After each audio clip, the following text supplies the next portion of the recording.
In this tutorial, I'll walk you through how to remove suggested contacts on Messenger. Be sure to watch until the end, and if you find this helpful, don't forget to like and subscribe for more easy-to-follow guides. Open the Messenger app on your phone. Once in Messenger, tap the three-line menu icon at the top left corner of your screen. This will bring up a sidebar menu. From there, tap on the Settings icon.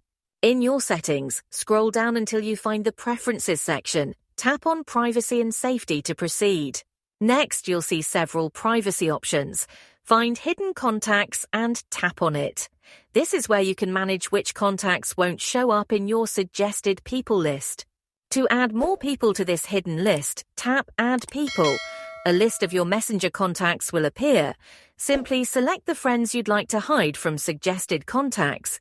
You can also use the search bar to quickly find specific people. Once you've chosen the contacts, they'll be hidden from your suggested list in Messenger. And that's it. If you have questions, leave them in the comments and I'll be happy to help.